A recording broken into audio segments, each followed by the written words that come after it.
जय श्री कृष्णा। राधे राधे भक्त जनों, आज आप सभी सुनेंगे गुरुवार की व्रत कथा। प्राचीन समय की बात है। एक नगर में एक बड़ा व्यापारी रहता था। वो जहाजों में माल लदवा कर दूसरे देशों में वो भेजा करता था। वो जिस प्रकार अधिक धन कमाता था उसी प्रकार जी खोलकर वो दान भी करता था। परंतु उसकी पत्नी अत्यंत कंजूस थी। वो किसी को एक डमरी भी नहीं देने देती थी।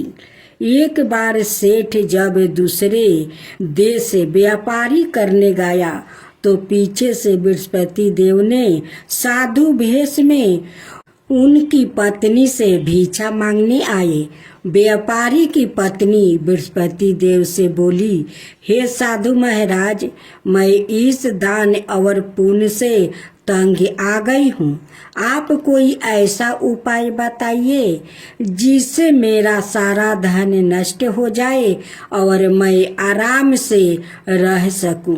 मैं यह धन लुटाता हुआ नहीं देख सकती। बृहस्पति देव ने कहा, हे देवी, तुम बड़ी विचित्रा हो। संतान और धन से कोई भला दुखी होता है। अगर अधिक धन है तो इसे शुभ कार्य में लगाओ। कुंवारी कन्याओं का विवाह करवाओ। विद्यालय और बाग बगीचा का निर्माण करवाओ। ऐसे पुण्य कार्य करने से तुम्हारा लोक परलोक सातारक हो सकता है। परंतु साधु की इन बातों से व्यापारी की पत्नी को खुशी नहीं हुई। उसने कहा, मुझे ऐसे धन की आवश्यकता नहीं है जिसे मैं दान दूं। तब बृहस्पति देव बोले, यदि तुम्हारी ऐसी इच्छा है तो तुम एक उपाय करो। 7 बृहस्पतिवार घर को गोबर से लिपना, अपने केशों को पीली मिट्टी से धोना, केशों को धोते समय स्नान करना, व्यापारी से हजामत बनाने को कहना, भोजन में मांस मदिरा खाना, कपड़े अपने घर धोना। ऐसे करने से तुम्हारा सारा धन नष्ट हो जाएगा। इतना कहकर बृहस्पति देव अंतर ध्यान हो गए। व्यापारी की पत्नी ने बृहस्पति देव के कहे अनुसार 7 बृहस्पतिवार वैसा ही करने का निश्चय किया। केवल 3 बृहस्पतिवार बीते थे कि उसकी समस्त धन संपत्ति नष्ट हो गई और वो परलोक सिधार गई। जब व्यापारी वापस आया तो उसने देखा कि उसका सब कुछ नष्ट हो चुका है। उस व्यापारी ने अपनी पुत्री को संताना दी और दूसरे नगर में जाकर वो बस गया। वहाँ वो जंगल से लकड़ी काट कर लाता और शहर में बेचता। इस तरह वो अपना जीवन व्यतीत करने लगा। एक दिन उसकी पुत्री ने दही खाने की इच्छा प्रकट की, लेकिन व्यापारी के पास दही खरीदने के पैसा नहीं था। वो अपनी पुत्री को आश्वासन देकर जंगल में लकड़ी काटने चला गया। वहाँ एक वृक्ष के नीचे बैठ गया। अपनी पूर्व दशा पर वो विचार कर रोने लगा। उस दिन गुरुवार था। तभी वहाँ बृहस्पति देव साधु के रूप में सेठ के पास आया और बोले, हे मनुष्य, तू इस जंगल में किस चिंता में बैठा है? तब व्यापारी बोला, हे महाराज, आप सब कुछ जानते हैं। इतना कहकर व्यापारी अपनी कहानी सुनाकर और रो पड़ा। बृहस्पति देव बोले, देखो बेटा, तुम्हारी पत्नी ने बृहस्पति देव का अपमान किया है, इसी कारण तुम्हारा यह हाल हुआ है। लेकिन अब तुम किसी प्रकार की चिंता मत करो। तुम गुरुवार के दिन बृहस्पति देव का पाठ करो। 2 पैसे के चने और गुड़ को लेकर जल के लोटे में शक्कर डालकर वो अमृत और प्रसाद बना कर अपने परिवार के सदस्यों और कथा सुनने वालों में बांट दो। सवाए भी प्रसाद और चरणामृत लो, भगवान तुम्हारा अवश्य कल्याण करेंगे। साधु की बात सुनकर व्यापारी बोला, महाराज मुझे तो इतना भी नहीं बचता कि मैं अपनी पुत्री को दही लाकर दे सकूं। इस पर साधु जी बोले, तुम लकड़ियाँ शहर में बेचने जाना, तुम्हें लकड़ियाँ के दाम पहले से चौगुने मिलेंगे, जिससे तुम्हारे सारे कार्य सिद्ध हो जाएगा। उसने लकड़ियाँ काटी और शहर में बेचने के लिए चल पड़ा। उसकी लकड़ियाँ अच्छे दाम में बिक गई, जिससे उसने अपनी पुत्री के लिए दही लिया और गुरुवार की कथा हेतु चाना गुड़ लेकर वो कथा की और प्रसाद बांट कर सवाए भी खाया। उसी दिन से उसकी सभी कठिनाइयाँ दूर होने लगी। परंतु अगले दिन बृहस्पतिवार को वो कथा कराना भूल गया। अगले दिन वहाँ के राजा ने एक बड़े यज्ञ का आयोजन किया।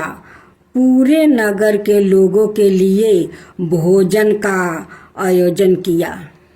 राजा की आज्ञा अनुसार पूरा नगर राजा के महल में भोज करने गया, लेकिन व्यापारी उसकी पुत्री तनिक विलंब से पहुँचे और उन दोनों को राजा ने महल में ले जाकर भोजन करवाया। जब वो दोनों लौट कर आए तब रानी ने देखा कि उसका खूंटी पर टांगा हार गायब है। रानी को व्यापारी और उसकी पुत्री पर संदेह हुआ कि उसका हार उन दोनों ने ही चुराया है। राजा की आज्ञा से उन दोनों को कारावास की कोठरी में कैद कर दिया गया। कैद में पड़कर दोनों अत्यंत दुखी हुआ। वहाँ उन्होंने बृहस्पति देवता का स्मरण किया। बृहस्पति देव ने प्रकट होकर व्यापारी को उसकी भूल का अभिवास करवाया और उन्हें सलाह दी कि गुरुवार के दिन कैद खाने के दरवाजे पर तुम्हें 2 पैसा मिलेंगे। उनसे तुम चने और मनका मंगा कर विधि पूर्वक बृहस्पति देवता का पूजन करना। तुम्हारा सब दुख दूर हो जाएगा। बृहस्पतिवार को कैद खाने के द्वार पर उन्हें 2 पैसा मिला। बाहर सड़क पर एक स्त्री जा रही थी। व्यापारी ने उसे बुलाकर गुड़ और चने लाने को कहा। इस पर वो स्त्री बोली, मैं अपनी बहू के लिए गहने लेने जा रही हूँ, मेरे पास समय नहीं है। इतना कहकर वो चली गई। थोड़ी देर बाद वहाँ से एक और स्त्री निकली। व्यापारी ने उसे बुलाकर कहा कि हे बहन, मुझे बृहस्पतिवार की कथा करानी है, तुम मुझे 2 पैसा का गुड़ चना ला दोगी।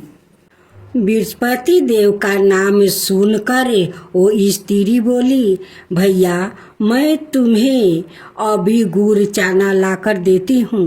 मेरा एकलौता पुत्र मर गया है। मैं उसके लिए कफन लेने जा रही थी, लेकिन मैं पहले तुम्हारा काम करूँगी, उसका बाद अपने पुत्र के लिए कफन लाऊंगी। वो स्त्री बाजार से व्यापारी के लिए गुड़ चना ले आई और सवाए भी बृहस्पति देव की कथा सुनी। कथा के समाप्त होने पर वो स्त्री कफन लेकर अपने घर गई। घर पर लोग उसके पुत्रा की लाश को राम राम सत्य है कहते हुए शमशान ले जाने की तैयारी कर रहा था। स्त्री बोली, मुझे अपने पुत्रा का मुख देख लेने दो। अपने पुत्रा का मुख देखकर उस स्त्री ने उसके मुंह में प्रसाद और चनामृत डाल दिया। प्रसाद और चनामृत के प्रभाव से वो पुनर्जीवित होकर उठ बैठा।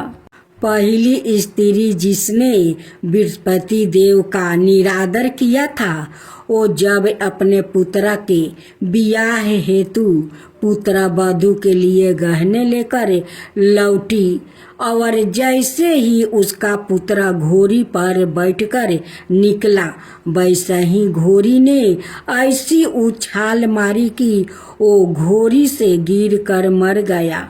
यह देखकर स्त्री रो रो कर बृहस्पति देव से क्षमा याचना करने लगी।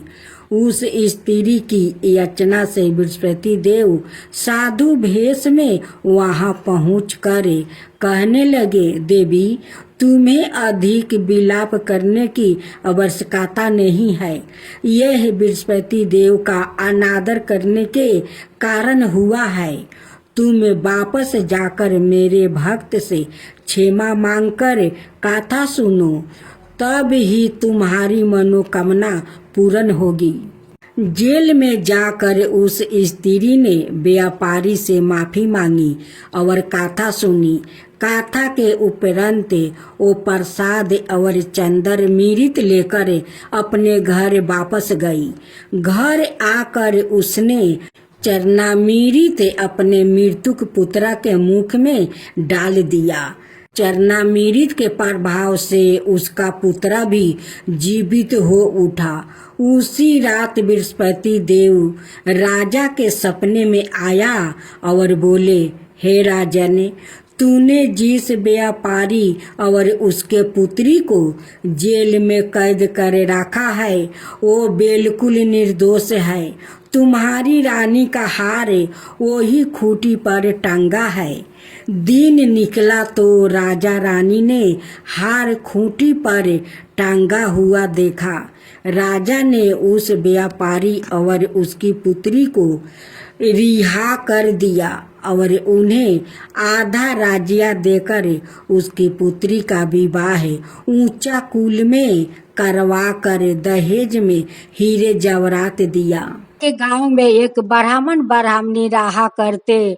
वो लोग का 5 साल शादी के हो गए थे, बाकी अब तक वो लोग के संतान नहीं हुई। ब्राह्मणी विष्णु भगवान का परम भक्त थी। वो सवेरे उठती, नहा धोआ कर भगवान विष्णु को श्रद्धा भक्ति से पूजा किया करती, जाकर वो भोजन करती। फिर वो ब्राह्मण देव पूजा पाठ पसंद नहीं करते। ब्राह्मण अपना पत्नी से कहने लगा कि तुम जो विष्णु भगवान का इतना पूजा पाठ करती हो, विष्णु भगवान तुम्हें आज तक कोई संतान दिया कि तुम इतना भक्ति करती हो, इतना पूजा पाठ करती हो, तो संतान नहीं दिया, तो तुम पूजा क्यों करती हो, पूजा क्यों नहीं छोड़ देती हो।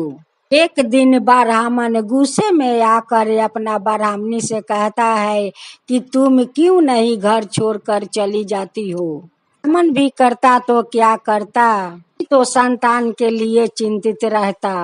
चिंता के कारण मैं अपना पत्नी को बोल दिया गुस्से में कि तुम घर छोड़कर चली जाओ। अब तो ब्राह्मणी सोचने लगी कि मैं जाऊं तो कहाँ जाऊं। ब्राह्मणी एक जंगल के तरफ निकल पड़ी। जात जात जंगल में देखती है करहारा लोग लकड़ी काट रहा है।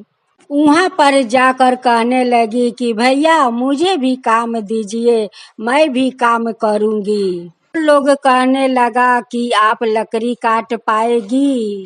ब्राह्मणी कहने लगी कि भैया पेट खातिर तो मैं कुछ भी कर सकती हूँ। लोग उनका एक कुदार तो कुल्हाड़ देता है या कहता है कि लो बहन ये लकड़ी काटो। ब्राह्मणी तो लकड़ी काटने लगी। फिर ब्राह्मण का घर में कुछ भी नहीं रहा, दाना भी खाने के लिए नहीं बचा। लकड़ी काटते काटते उनकी हाथ में बहुत सारा ठोसा पड़ जाता है। पसीना से भीज गई। करहारा लोग उनकी पास आकर कहने लगे कि बहन तुमसे लकड़ी काटा नहीं होगा, तुम छोड़ दो, तुम तो अच्छे घराने के लगती हो। कहने लगी कि भैया देखिए मेरे तो रहने के कोई ठिकाना नहीं है और नहीं खाने को कुछ है। अगर मैं काम नहीं करूंगी तो मैं क्या खाऊंगी। कर दुख दर्द देख कर लकड़हारा लोग कहने लगे कि बहन तुम छोड़ दो, एक काम तुमसे नहीं होगा।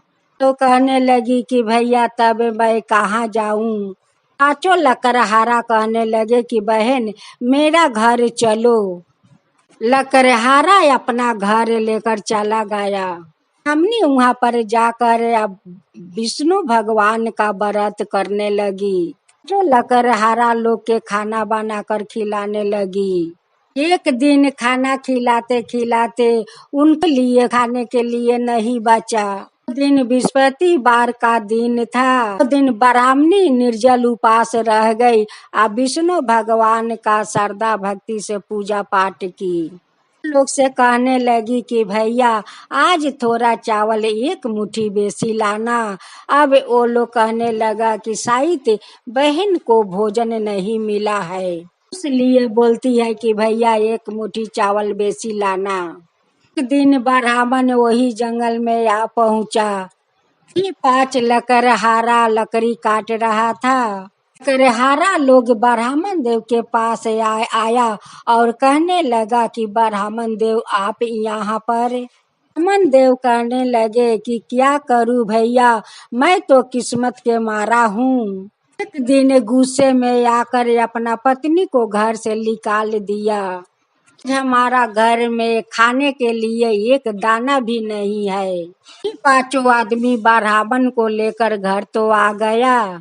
हमने घूंघटे में खाना बना रही थी। वे लोग खाने के लिए बैठे, वैसे ब्राह्मण देव का नजर पड़ जाता है विष्णु भगवान पर। ब्राह्मण देव कहने लगे कि आप लोग विष्णु भगवान के पूजा करते हो। लोग कहने लगे कि नहीं ब्राह्मण देव मेरा बहन है, वही विष्णु भगवान का पूजा करती है। नहीं ब्राह्मणी का घूंघटा गिर जाता है तो एक दूसरे के देखने लगा। ब्राह्मणी कहने लगे कि ये तो ब्राह्मण देव है। ब्राह्मण देव कहने लगे कि ये तो ब्राह्मणी है। ब्राह्मण देव कहने लगा कि हे विष्णु भगवान आप एक बार हमें दर्शन दे दीजिए कि आपसे मैं माफी मांग सकूं। तो अपना पत्नी को अपराधी हूँ, का भक्त के अपराधी हूँ। मैं आकर अपना पत्नी को घर से निकाल दिया भगवान, घर से निकाल दिया, हमें माफ कर दीजिए भगवान, एक बार हमें दर्शन दिखा दीजिए। तब विष्णु भगवान ब्राह्मण का बात सुनकर वहीं पर प्रकट हो गया। सभी ने लोग विष्णु भगवान का दर्शन कर लिया। ब्राह्मण देव कहने लगे कि हे विष्णु भगवान हमें माफ कर दीजिए, हमें माफ कर दीजिए। अपना पत्नी को गुस्से में निकाल कर आज देखिए हमारा घर में एक खाने के लिए दाना नहीं है, तो भिखारी हो गया है भगवान, हम तो भिखारी हो गया है ये विष्णु भगवान। भगवान कहने लगे कि ब्राह्मण देव अपना पत्नी के पान फेर से पहला जैसे उनकर संसार बना दिया, फिर से अन्न धन सब कुछ भर दिया। तो ब्राह्मण ब्राह्मणी विष्णु भगवान का निर्जल उपास होकर श्रद्धा भक्ति से पूजा करने लगा।